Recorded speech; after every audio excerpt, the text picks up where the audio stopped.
I spent the last 10 years drawing complex resurgence, along with my collaborators from ARQUITECTURA Agronomia, that is my firm in Barcelona, and motivated students from University of Virginia, Harvard Graduate School of Design, and ETH in Zurich.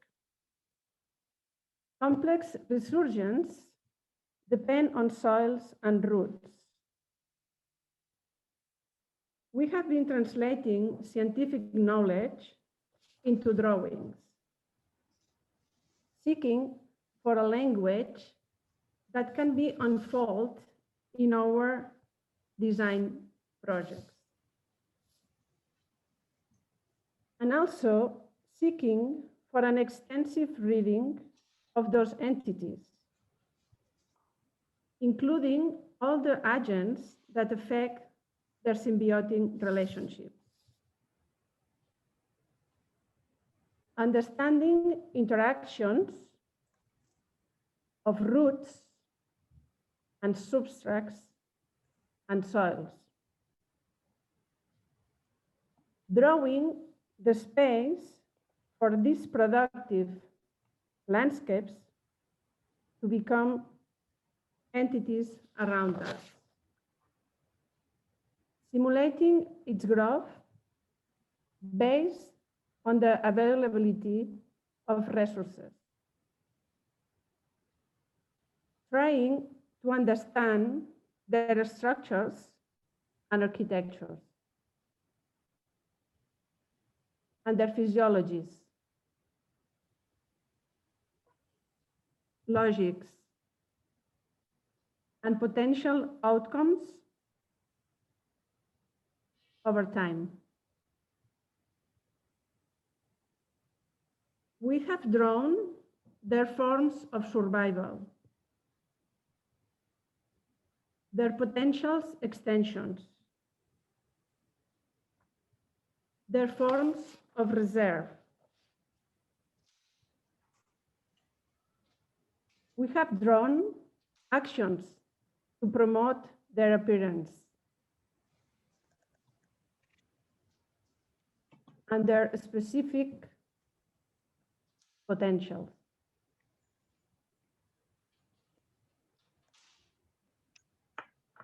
Also, their adaptations to the conditions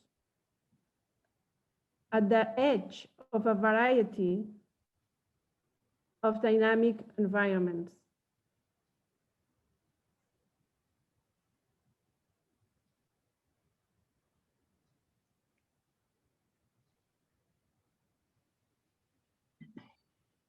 Complex resurgence metamorph over time. And we are drawing those changes step by step.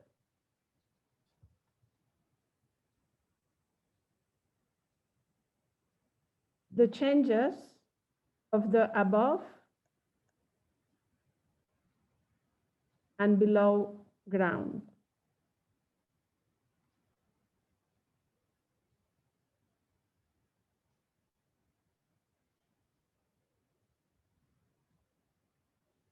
And the reaction to pruning.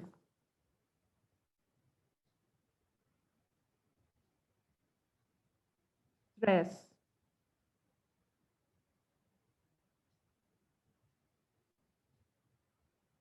Accidents.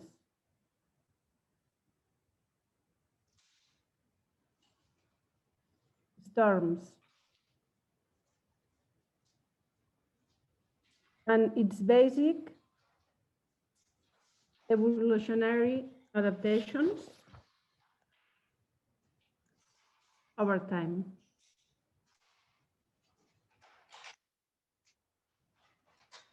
We are interested in architectures that thrive on the tropical environments. And we translate those logics of branching and flowering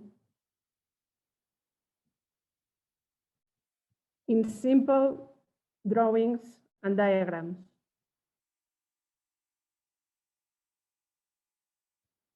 Following the lessons of Francis Hallé.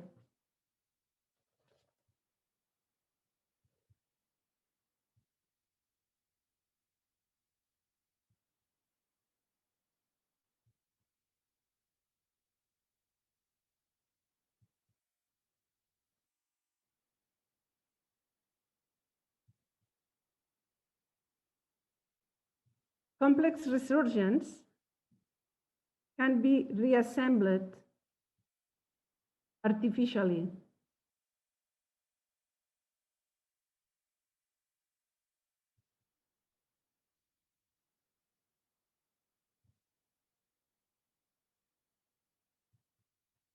Creating new associations of living entities.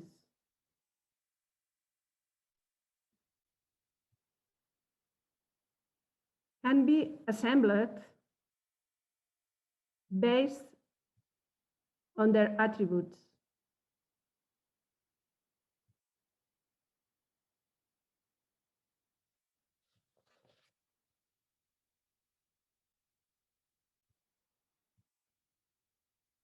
And their capacities to become productive landscapes.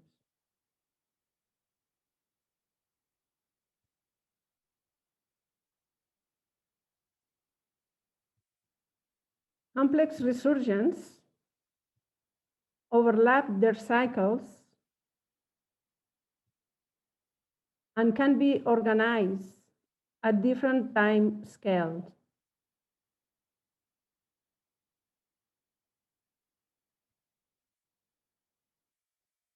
And this overlapping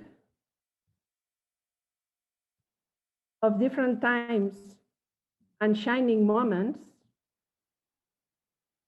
can be curated, designed, and programmed.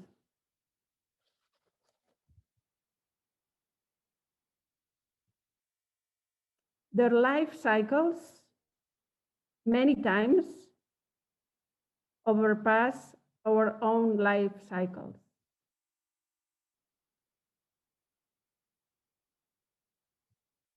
But not always.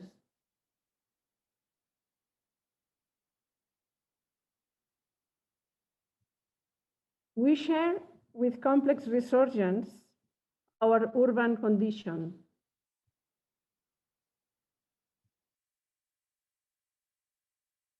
In our environment, we have the agency to make them to perform at its whole.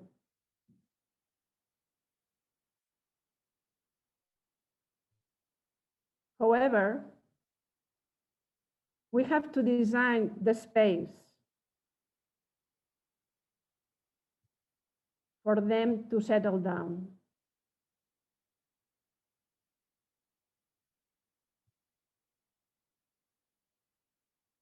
We have to open cracks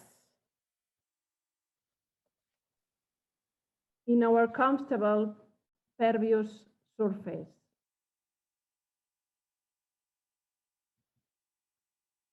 And promote networks and life.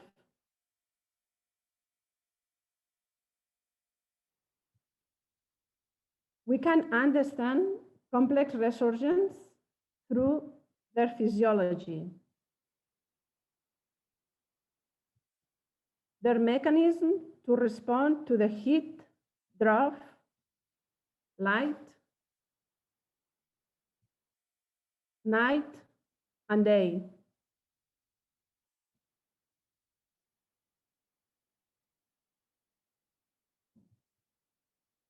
To their spatial distribution because environmental conditions.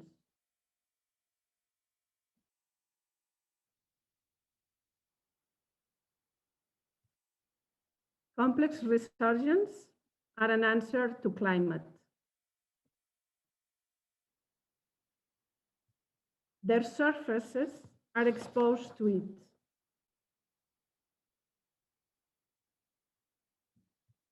And through color, dimension, and morphology, they describe their localization around the globe.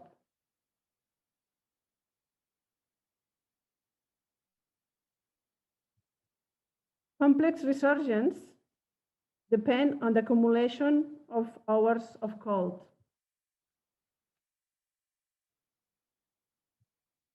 And when grouped, can create their own climate conditions.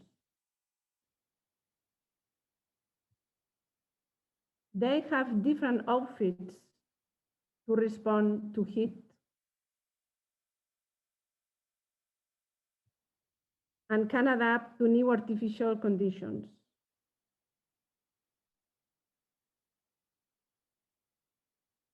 Sometimes can be very fragile.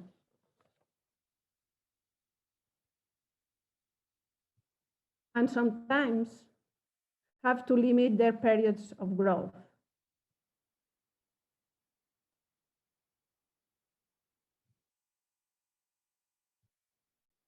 We can take care of complex resurgence by creating better conditions or just by letting them be. By organizing their display.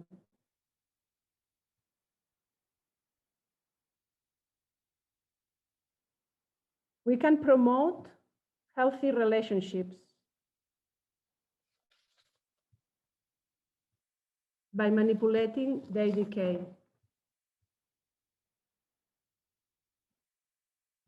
Through creating the return below ground.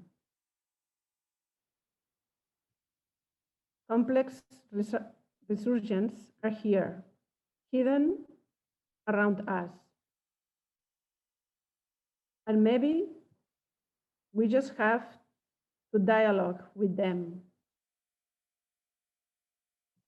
physically and just being all there every day and together. Thank you very much.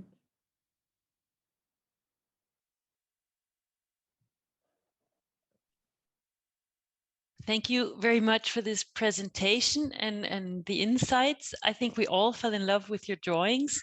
There were a lot of comments in the chats on the drawings. So if there's any questions by anybody who's watching us, you can also put in questions, but it's also nice to see that not only I enjoyed looking at the drawings, but maybe Teresa Galí, you can tell us a bit more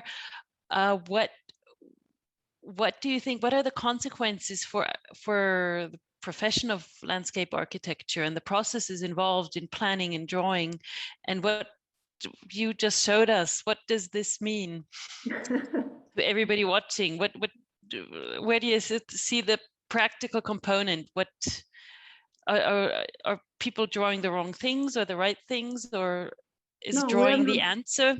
We're not drawing what is around us. And I just realized that I have a methodology for designing that it's just drawing and the answer appear. So what you decide to draw is what you want to appear. And I think that as designers, many times we forget. I am a very privileged designer because I am in academia. I can spend time drawing, and all my students are drawing. And by drawing, you totally change the way that you understand the planet. And by drawing, you are giving voice to all of these living creatures around us. And I understand that are as important as we are. And I understand that we share the planet with all of these living creatures. And the more that I draw, the more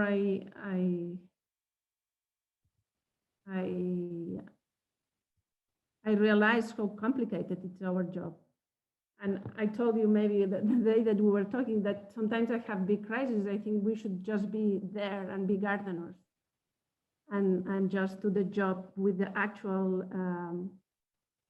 plants or with the actual soil, with the actual, because finally I'm drawing and who is gonna receive this drawing, who is the gardener that really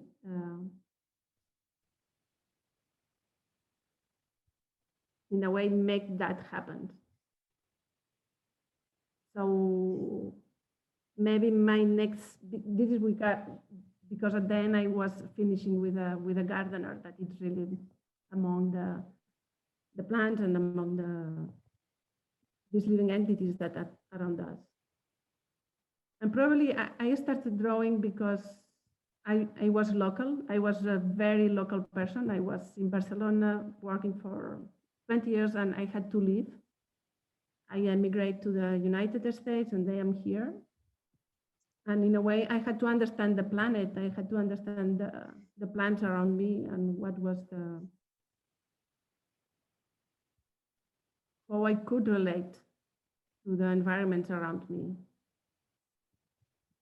So yeah, I don't know. It's I think that it's so needed. And I think that hopefully we would be talking with these drawings because those are creatures around us. So the drawings also as a means to understand what surrounds you, not only for planning and developing, but also understanding what you are surrounded by. And building the bridges between science and design. There is so much knowledge out there that it's very difficult to bring into design. And what we are doing is to try to translate this knowledge, simplify this knowledge into drawings, because drawing it's the language of design. If you don't draw, you cannot include that in your design proposal. So this idea that we are translators of this knowledge and we are building bridges.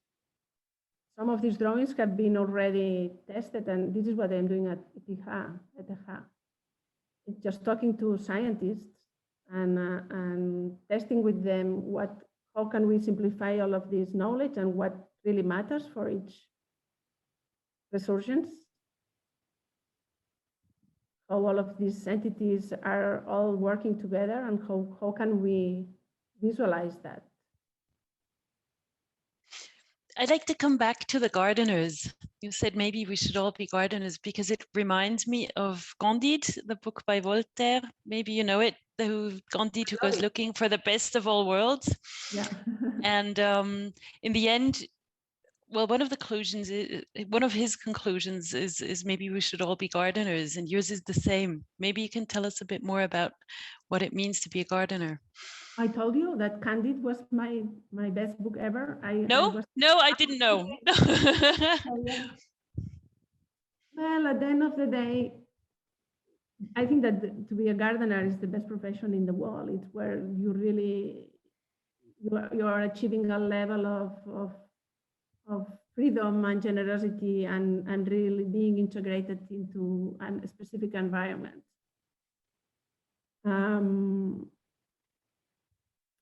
And it's like having a dialogue, being able to play with other creatures that are not only humans. So I don't know if you have the same experience, but maybe because I'm becoming older and I'm less interested in humans and more interested in other creatures. When I can read the tree, or I learn new things about soil, or the complexity of the process of the decomposition or decay, all of this is happening around us. And it's just that we should be celebrating that, and I think that it's time to bring that, maybe to stop being so egocentric, anthropocentric, and be able to create these much more complex relationships. I think that this would be good for the humanity, to focus more on what is around us and less about ourselves. So, and I think that maybe you arrived to that conclusion after a lot of years of being in this planet. And I'm sure that to be a gardener, and I hope that I'm going to have a garden soon here in Zurich, a real one in the center of the hub.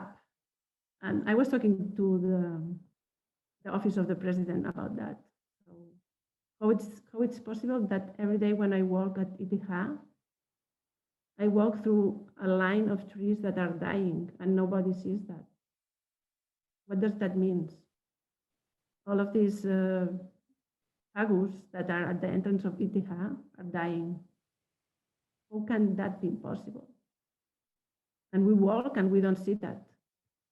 So I think that we are a bit distracted from the important things, I think, many times. And I think that in our field, there is so much to do. We are in a super impressive crisis. So I think that there is a lot to be done. Yeah, there's one participant with a question to you that would actually match what you just told us. He or she is called Noah, that could be either. Thank you very much for your presentation and the beautiful inspiration through the drawings. I have one question. How could we help the complex resurgences to evolve in a densely growing urbanity? Yeah, I think that, well, opening cracks is a way of doing it. And I think that if we are there, this is the place where everything has to happen, probably. So of course through gardening, but also through just looking at the trees on the streets and thinking those trees are not having a good time. So maybe we should start changing the street, telling the engineers that are thinking about circulation and transport and saying, okay, maybe we can share the space and we could have like we could design our urban condition. The urban condition is the human ecosystem. So we can welcome all kinds of living entities, but if we welcome those entities, we have to be sure that they can survive in the right conditions. I always say that in my job, I do my projects for the plants, not for the humans. And if the plants thrive and are well and do well, then the humans are going to be well. So who's going to give the voice to the living entities if it's not landscape architects? There is no other design profession that can just give the voice to those living creatures. So yeah, and we have to be super ambitious. We have to change the city, of course. I'm totally convinced about that. Maybe survival is also at the heart of the next question I have from Yannick. He asks, locally, where do you think we need to garden and where should we leave the process just to just let the process go? It's also at the heart of survival. When are we gardeners and when do we act and when do we watch? We have freedom. Our field is such an amazing field because we have freedom, but of course, we are sending message. We are not detached from an ethical position. So what we do is the result of an ethical position. Ethical meaning that the way that we want to inhabit the planet. I have a very clear position. I know that I am sharing this planet with other living entities. So sometimes you can let things go. Sometimes you can, if you look at the plants around you, if you look at what's going on, you can have a lot of freedom and start a dialogue that sometimes can be very intense, sometimes can be very slow, sometimes can be very just abandoned. I always say that I have a garden in Spain, and because I am in Switzerland, this garden has this very specific result because I cannot be there for the majority of the time, but I still call that a garden. So I think that we can be very creative and very clear in the way that we do things or create this dialogue. And for sure, if we are in this critical moment, everything that we do should send a message to the planet or to our to the people that lives around us. So the kind of projects that we should be doing should be different for sure. And I'm looking for this new, at the end of the day, I care about beauty. I am looking for this new beauty that it's the result of this new ethical position. So this is why probably I'm doing all of these drawings too, just to find out what's next and how it's going to look. I have no idea. But this is why I am working with the students, teaching and exploring and thinking big. At the end of the day, I care about beauty.